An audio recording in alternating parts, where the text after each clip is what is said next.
Oliver's Halloween Adventure. In a quiet little town far away from big cities, there lived a ghost named Oliver. Oliver wasn't like the other ghosts in the old stories. He didn't like scaring people. He didn't want to haunt houses or make children scream. Oliver wanted something much simpler. He wanted friends. Every night, when the moon rose over the rooftops, Oliver drifted out of the old attic where he lived. His white shape glowed softly in the dark. He floated down the street, waving shyly at people passing by. But whenever someone saw him, they gasped, screamed, and ran away. Oliver sighed. "Why does everyone think I'm scary? I'm not scary at all." One night, Oliver floated into the town square. It was Halloween. Pumpkins glowed on every doorstep. Children in costumes laughed as they went door to door, collecting candy. The streets were filled with lights, music, and laughter. Oliver smiled. "Maybe tonight will be different," he thought. "Maybe tonight, people won't be afraid, because everyone already expects to see ghosts." He floated past a group of children. One of them, dressed as a vampire, looked at Oliver and laughed. "Cool costume!" Oliver blinked. Thank you, but it's not a costume. I'm a real ghost." The boy stared at him for a moment, then shrugged. "Nice try," he said, and ran off to get more candy. Oliver felt a little disappointed. He wanted someone to believe him. He wanted someone to understand. That's when he heard two voices behind him. "Wait," said a girl. "Did you see how shiny he was? That didn't look like a costume." A boy answered, "Yeah. And did you hear his voice? That was real." Oliver turned around slowly. Behind him stood two children, Lily dressed as a witch and Max dressed as a pirate. They weren't running. They weren't screaming. They were just staring with wide, curious eyes. "Hello," Oliver said softly. "Are you really a ghost?" Lily whispered. Oliver nodded. "Yes, but don't worry. I don't want to scare anyone. I just want to be a friend." Lily smiled and Max laughed. "You don't look scary at all," Max said. "You look kind of friendly." Oliver's face lit up. "Really? You're not afraid of me?" "Not at all," Lily said. "In fact, we'd love to have a ghost friend." Oliver felt something he had never felt before. Joy. For the first time in his life, or afterlife, he wasn't alone. The three of them spent the rest of Halloween together.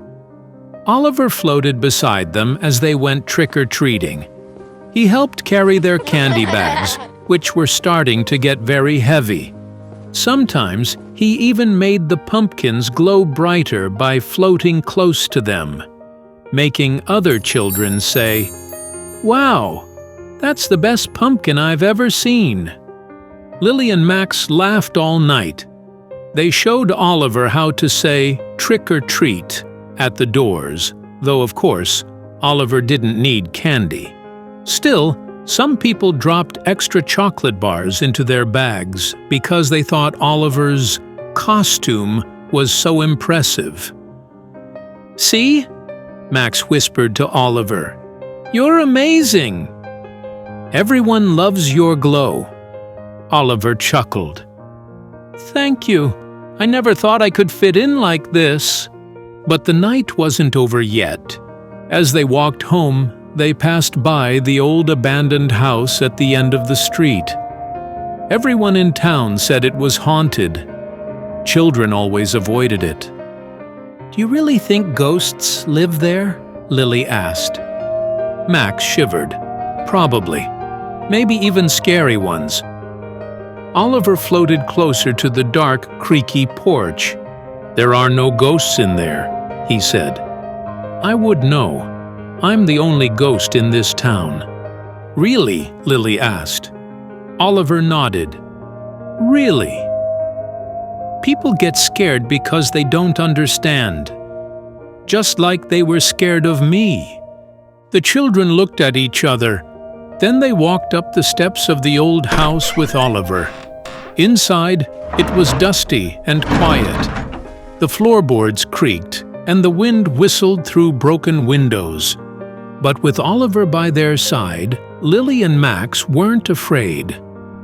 "This place isn't scary at all," Max said. "It just needs some cleaning," Lily added. Oliver smiled. "Maybe one day I can make this my new home, and you can visit whenever you want." "We'd love that," the children said together. The next morning, everyone in town was talking. People had seen Lily and Max walking with the glowing ghost.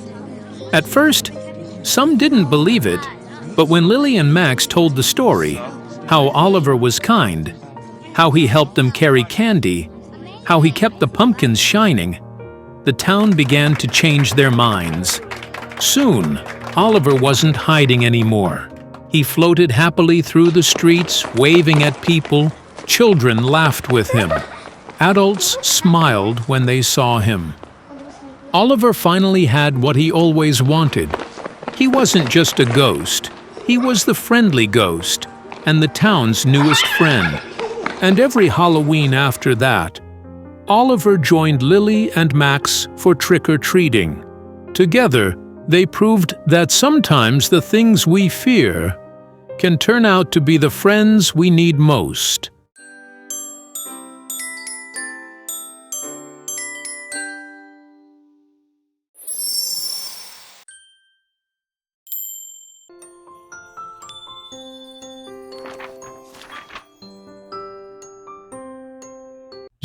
The Witch's Cat.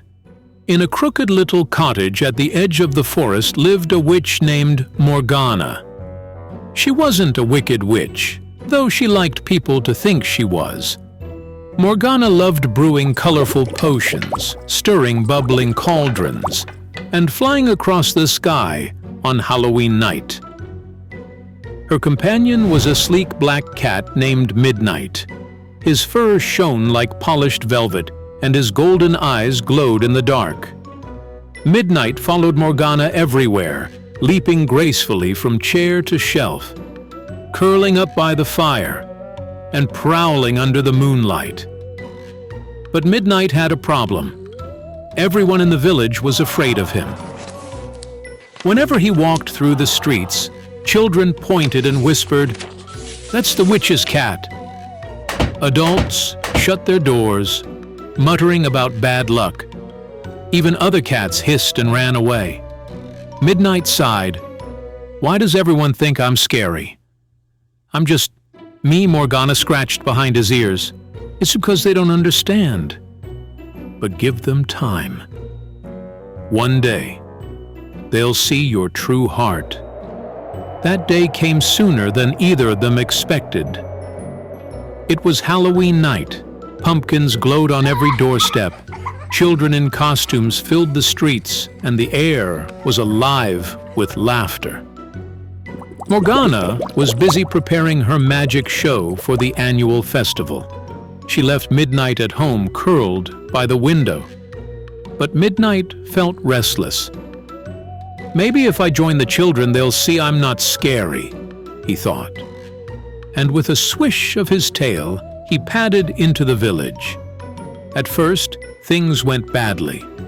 When Midnight appeared on the street, a boy dressed as a skeleton shouted, "Look out! It's the witch's cat!" Children scattered, candy spilling across the ground. Midnight's ears drooped. But just then, a little girl dressed as a pumpkin tripped and fell. Her candy bag rolled into the road. A cart was coming quickly, its wheels rattling. The girl froze in fear. Without thinking, Midnight dashed forward. He grabbed the bag in his teeth and nudged the girl safely out of the way. The cart rolled past, missing them both by inches. The girl gasped, You saved me!" Other children peeked from behind fences and trees. They had seen everything. Slowly they stepped closer. "He's not scary," one whispered. "He's brave," said another. Midnight blinked in surprise. For the first time, no one was running away. They were smiling. The little girl petted him gently. "You're soft and kind."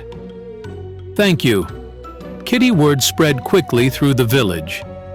By the time Morgana arrived for her show, Midnight was surrounded by laughing children. They tied a small orange ribbon around his neck and declared him the hero of Halloween. Morgana chuckled. Well, Midnight. It seems they finally see who you really are." Midnight purred proudly, his golden eyes glowing brighter than ever. From that night on, Midnight was no longer just the witch's cat. He was the children's friend, their guardian, and a symbol of Halloween bravery. And every year after, as the pumpkins shone and the costumes filled the streets, Midnight walked proudly through the village, not as a shadow of fear, but as a hero everyone loved.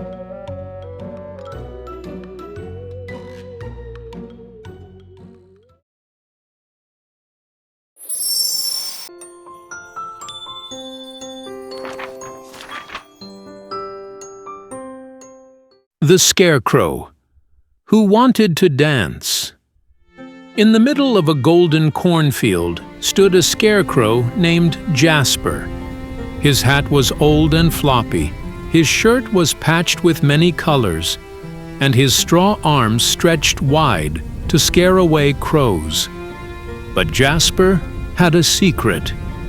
More than anything else in the world, he wanted to dance. Every autumn night, when the wind rustled through the corn, Jasper imagined himself twirling, leaping and spinning beneath the stars. He dreamed of moving to the rhythm of the harvest songs he sometimes heard drifting from the town. But of course, scarecrows weren't supposed to dance. They were supposed to stand still, day after day, guarding the fields. One Halloween evening, as the moon rose high and the children in town laughed in their costumes, a soft voice whispered in the air, "Jasper, would you like to move?" Jasper's button eyes blinked. "Who's there?" "It is I, the harvest moon," the voice replied, glowing brighter. "For one night each year I grant life to those who wish with all their hearts. Tonight, Jasper, you may dance." Jasper's straw body trembled. Slowly, he lifted one arm, then the other. His legs creaked as they bent at the knees. He took a cautious step forward, and then another. "I can move!" Jasper cried. "I can really move!" And so in the middle of the field, Jasper began to dance. He spun in circles, his straw hair flying. He leapt high, his patched clothes fluttering in the moonlight. For the first time in his life, he felt free. But soon, he heard voices nearby. Two children, Sophie the princess and Ben the knight, were walking along the edge of the field, their candy bags full. When they saw Jasper twirling, their eyes widened. "Did that scarecrow just move?" Sophie whispered. Ben dropped a candy bar. "It's alive!" Jasper froze. He didn't want to frighten them. Slowly, he bowed. "Please don't be afraid. My name is Jasper, and tonight, I just wanted to dance." The children stared for a moment. Then Sophie clapped her hands. "That was beautiful!" Ben grinned. "You're the best dancer I've ever seen." Jasper's straw cheeks would have blushed if they could. "Would you like to dance with me?" And so, in the glow of the harvest moon, the scarecrow, the princess, and the knight danced together in the field. Their laughter rose high into the night, mixing with the rustle of the corn and the distant music of the town. But as midnight drew near, the harvest moon whispered again, "Jasper, the magic will fade soon. You must return to your post." Jasper's heart sank. "Do I have to?" "Yes," the moon said gently. "But remember, what you feel tonight will stay with you forever." Jasper nodded. He turned to Sophie and Ben. "Thank you for dancing with me. I'll never forget this night." The children smiled. "Neither will we." As the clock struck 12, Jasper's arms stiffened. His legs froze. Slowly, he returned to his scarecrow pose, silent and still once more. But if you passed that cornfield on Halloween night, you might notice something unusual. Jasper's patched shirt always seemed to sway a little in the wind, almost like he was still dancing. And though he could only truly move once a year, Jasper never stopped dreaming of the night he danced under the harvest moon.